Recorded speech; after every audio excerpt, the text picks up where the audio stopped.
Basil, thank you for coming. Yeah, you're welcome. Tell me the hat. What's the significance of the hat? The 3rd Infantry Division, 3rd Infantry? Rock of the Marne. Oh. What's it say in the back there? Rock of the Marne. Got it.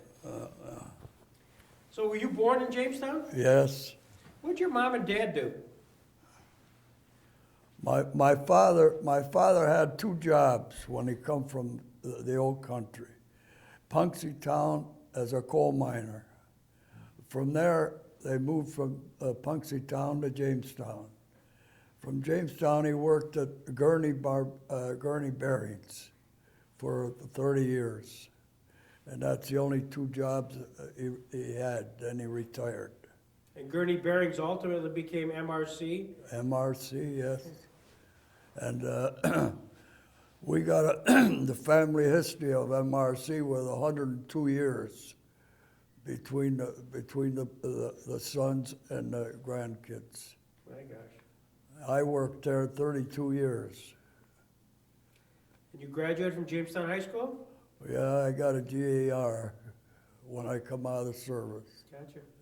And were you drafted into the service? Well, I got married in September 1942. I got drafted in January 1943. So. Not much of a honeymoon. No. So I ended up, in the wintertime, they send me to Camp Grant, Illinois. Mm-hmm. In the summertime, they send me to Alexandria, Virginia, Louisiana in the summertime, with all the flies. And so from there I went to, I went to England in 1943. From England I went to, I was assigned to the 58th General Hospital. And when they had all that problem over there, they dissolved the 58th General Hospital and put us in a Repo Depot. And I ended up in the 3rd Infantry Division as a Company D machine gunner.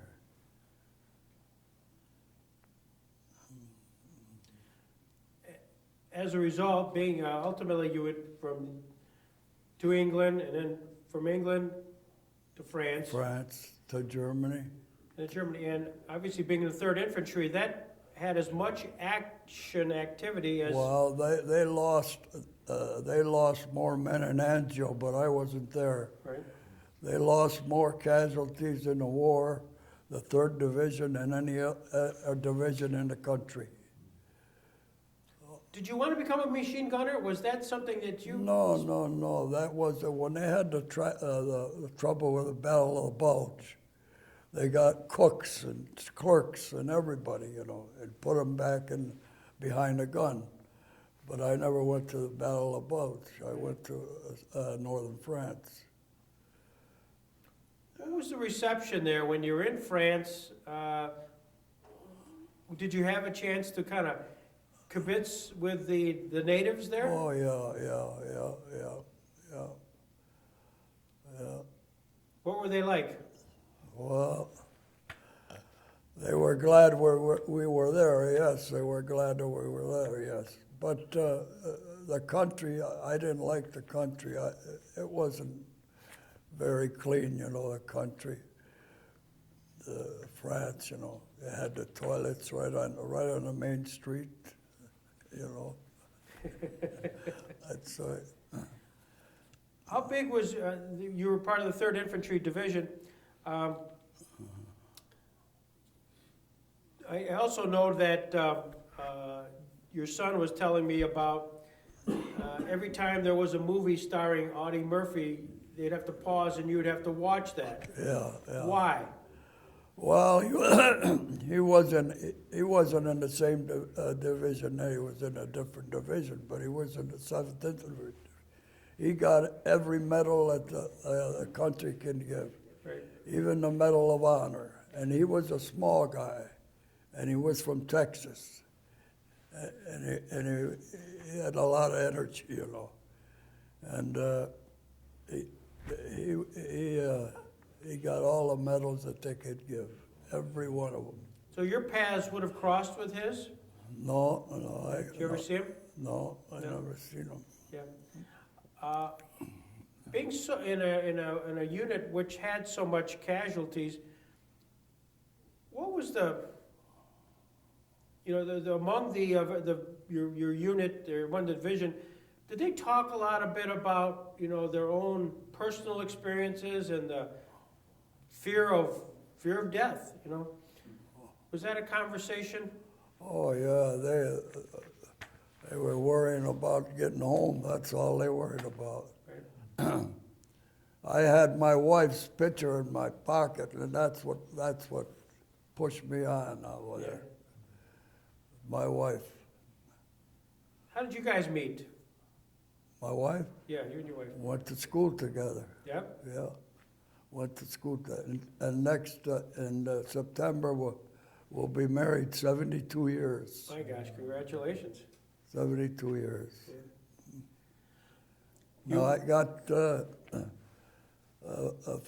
five brothers I had, and 4 brothers were in the service at the same time, And we're looking forward to interviewing you, Dominic. Oh yeah, well Dominic, I was telling him about the story about him, He got shot by a sniper right through his ear. And he was in the Marines. And the Marines put him in a dead pile. And the Army come by and they seen the movement, and he was alive. And they took him out of the dead pile and put him in an evacuation hospital. He ended up in Philadelphia for years. But he's 100% disability now. Right. Yeah. Yeah, we're very, very fortunate. And I had my sons too. I got to tell you this story. I had 2 sons in Vietnam. My 3rd son called me up. He says, Dad, I got my orders for Vietnam. So I wanted to know his CO's number. So I finally got his commanding officer's number. I said, I thought the law was that I have 2 sons in Vietnam, the 3rd one shouldn't go. Well, he says, he didn't even know the rules. Finally, I got a call from my son. He said, well, Dad, I changed my orders. I'm going to stay in Kentucky. So he stood in Kentucky during the whole war, Vietnam War. So I had 2 sons, both disability. My Carl, he jumped from the plane, and 3 or 4 of them landed on the mine. And 3 of them got killed. Now, Carl, he ended up in Hawaii in a hospital. And Bobby Kennedy, I heard that Bobby Kennedy was going to Hawaii, so I wrote a letter to Bobby Kennedy if he would see my son while he was there. And I got a letter back. I wish I had that letter. I had that letter back. He said, I went and seen your son, but he was down taking x-rays, so I missed him, but I left a note on his bed. So my wife and I had plane tickets to go to Hawaii. My wife got ill, and we couldn't go. So George, he was stationed in, where was it? And fortunately, he went to meet my son in Hawaii, and they got together there. As you reflect back on some of your experiences in France, what do you recall? So when George or his family come and talk to you, say, hey, Grandpa, talk to me about the war in France. Well, I got to tell you what happened. I had a young lieutenant from OCS. He was my leader. And he was always on my back. He was telling me, Spitale, you're always on the behind. You're always behind.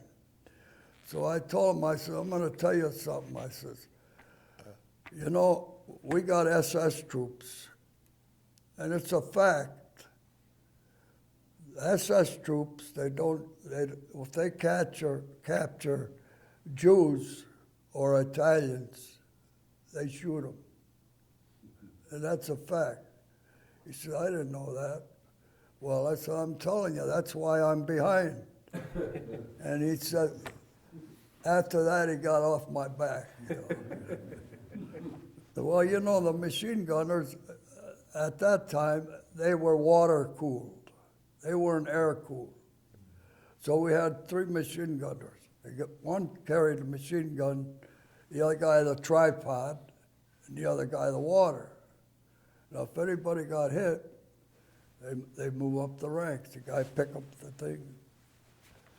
I never carried a rifle. I carried a .45 because I couldn't carry a rifle and a machine gun.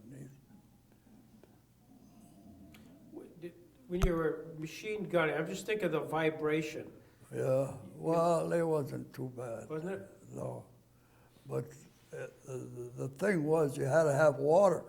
If you didn't have water, you couldn't fire the gun. How did it actually work? I'm trying to visualize for the camera. Use the water. I mean, water. What did you cool? How did you cool it? It cooled the muscle, the whole gun.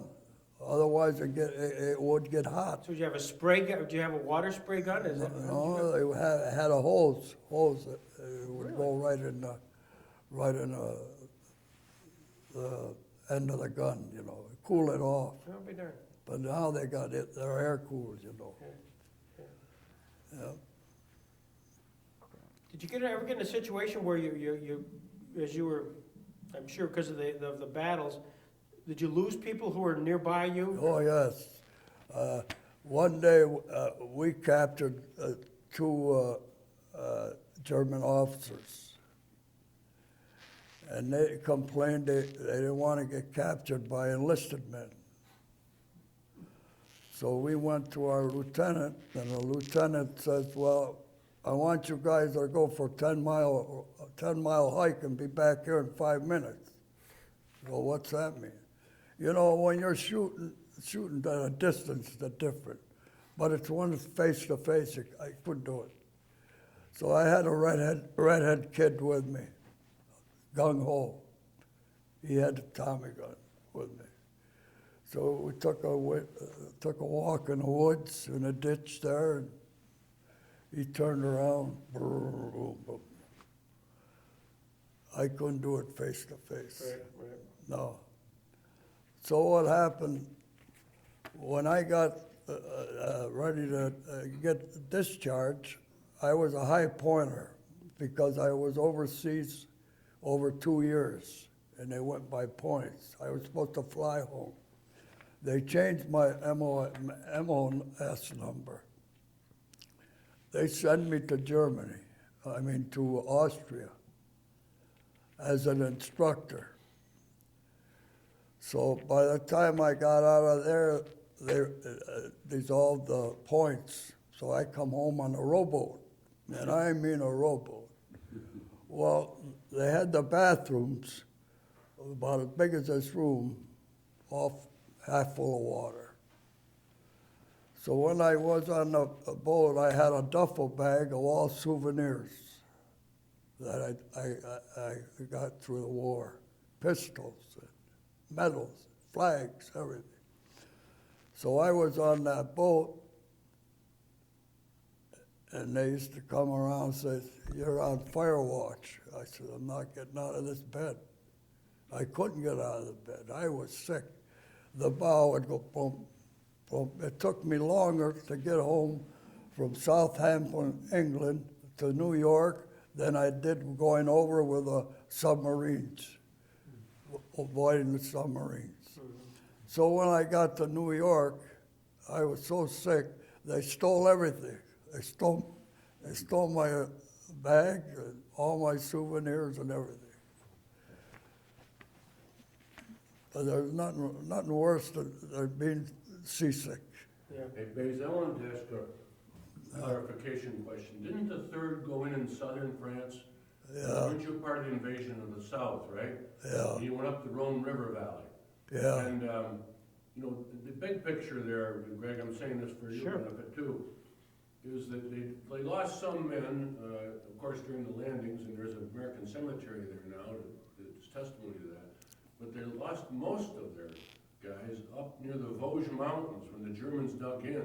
Yeah. When they got up closer to Germany, it wasn't a cakewalk anymore. I mean, and that's just coming from another 3rd Infantry guy that I remember talking to. The Germans, they were good fighters. If Hitler didn't have all these fronts, it'd been a different story. Yeah, they were fighters. They There's a were- big American cemetery at Epinal. And a lot of people died in that fight. Well, we got in our division alone, we got over 6,000 killed and over 4,000 wounded just in our division. You were given recently an award. Yeah, it finally came. You want to show for the camera your award? Sure.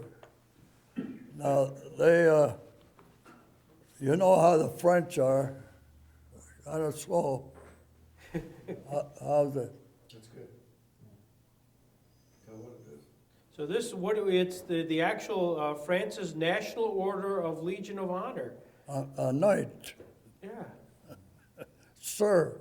Yeah, so we got to treat you with a whole new, different respect. George, are you listening? What an honor. That's terrific. Yeah. I was telling him about my discharge. Senator Young checked up on my discharge, and there was a fire in Albany. My discharge was destroyed, so I got a temporary one. It's all messed up.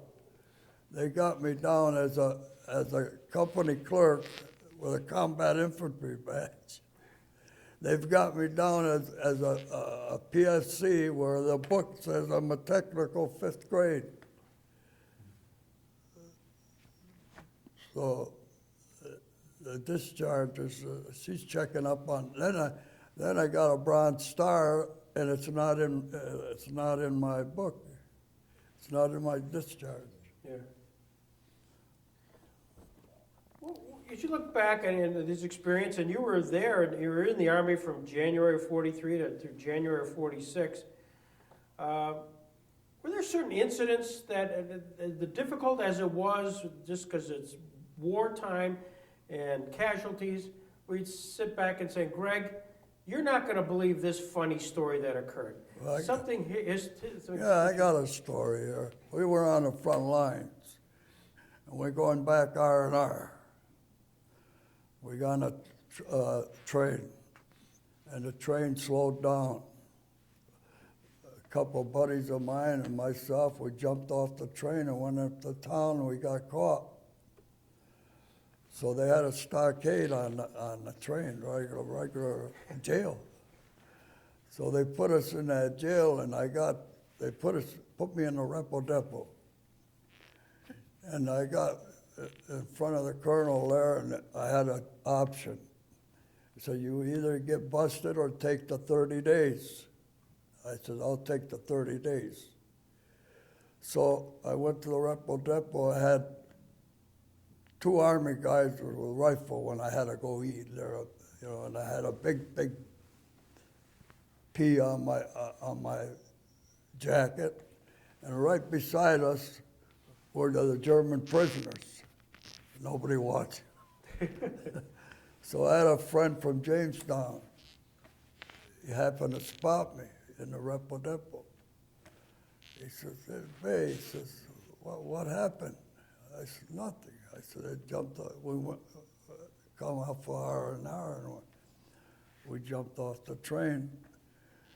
And he says, you're gonna give me 30 days, you wanna give me 30 days or get busted. I said, I took the 30 days because I knew I wasn't gonna get the 30 days.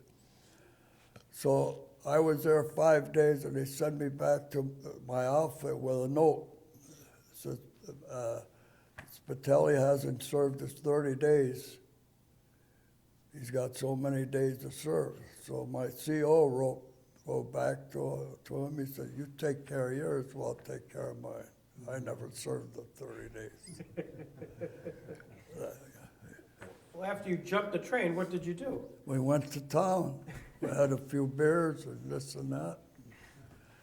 Then when I was in England, you know, they quarantined us for 30 days. You couldn't leave town. And I was in a small town called North Leach, a little farm town. So the first night I was there, I got a hold of a bicycle and I went to town. I used to go to town every night. So after the 30 days, all our buddies and I, we went up to town and everybody knew my name. They said, how the hell do they know your name?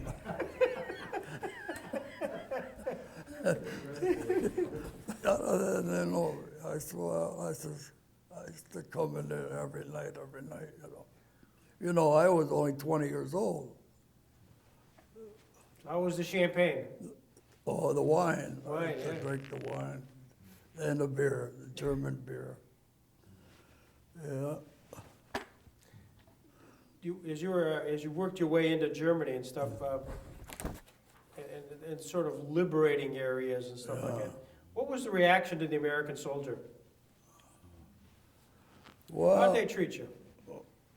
Americans. No, the natives, the residents. Oh, they treated us pretty good. Well, they had 3 categories when we went in there.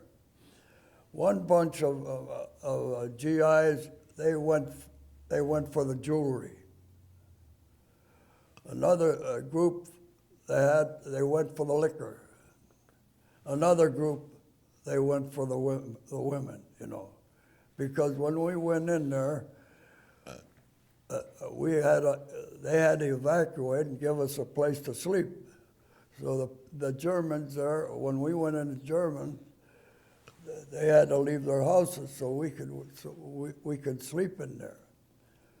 So that's the way it was. Well, it's a good thing you were interested in just the liquor. Yeah, no, just the rest. But that's,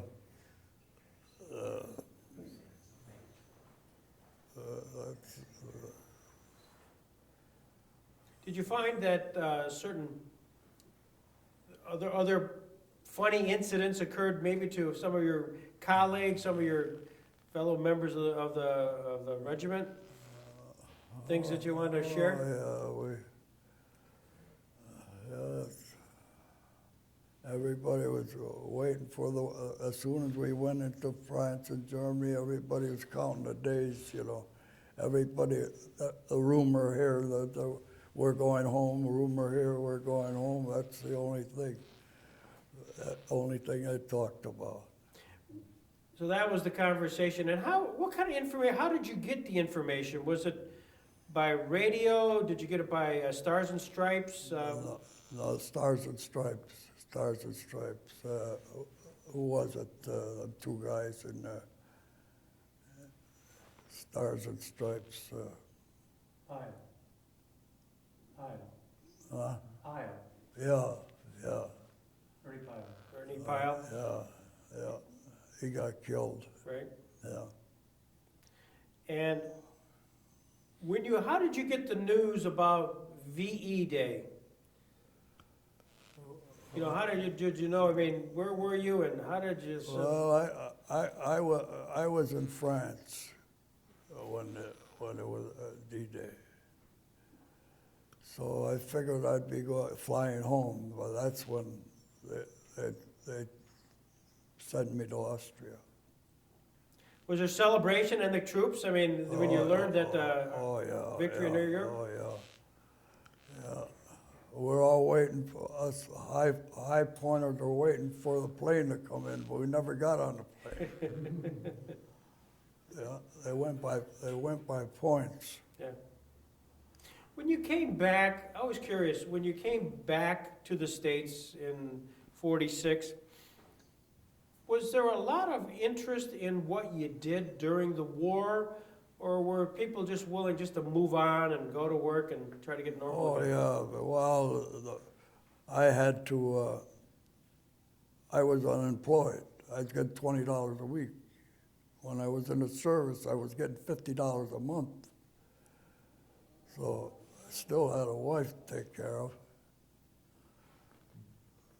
So then I've been in the service for 3 years. I come home in a month and I end up with appendicitis with no insurance.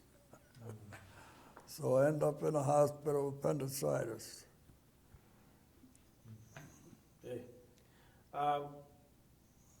Today, as you reflect back, and you got this wonderful medal and wonderful recognition in the newspaper, do you find people coming up to you now, today, and Oh, yeah. Well, like I say in that letter, the only reward I'd like is when I meet different people, they say thank you. Right. That's the only reward I want. Well, let me say thank you from all of us. This has been terrific that you were able to come and share a little of your story, but I'm going to ask George. George, what's the story what's the question I haven't asked your dad? I was born on his birthday. Oh, really? Yeah, same day, March 30th. Yeah. Has he told some stories to you about his days over in France and that we should be asking about? Well, he never talked about, most people that have been in combat don't talk. I never advertised or talked about But it. we had to watch every Audie Murphy movie. Yeah. Was he your hero? Oh, yeah. He saved a lot of lives. Is that what you saw in Audie Murphy? It was sort of emblematic of kind of the leaders that sort of helped you guys? Yeah, well, yeah, he did. He saved a lot of lives. So he was a gung-ho. Well, this is terrific. I'm just so thrilled that you could join us today, become part of the Jackson Center archives. Yeah. And I think next week we're going to have your brother here, Dominic. Well, he's a nursing home. Yeah, they're going to bring him in here, and so he's Yeah. excited about doing it. Yeah, he's got stories too. Well, do you have any stories about him? Because Well, he'll have stories about you. Well, he had two good friends from Jamestown. Three of them joined the Marines. And one California died. He died, and his friend in Jamestown died. The three of them. He was the only one left. And they all went in together? Yeah, three of them. Yeah, And they served in the same units? yeah, Wow, yeah. that'll be interesting to talk about. Yeah, he's got they interviewed him, Florida. They interviewed him. Well, I can't thank you enough. That's all right. I'm thrilled you came in, and hopefully George will buy you lunch now. What are the chances, huh, George? Well, great. We look forward to continuing to stay in touch, and I'll let you know how your brother does next week. Oh, okay. And if he yeah, says anything disparaging about you, I'll let you know. Yeah, yeah. Thank you so much. Okay, appreciate it. Appreciate it. And thanks for sharing that medal, and congratulations yeah. again. Well, it's off. You want me to shut it off? Yeah, and, go ahead. well, this one here, I'm gonna go to Tim Hortons, see if I can get a cup of coffee. If they don't, let me know. You know Vic? Turner?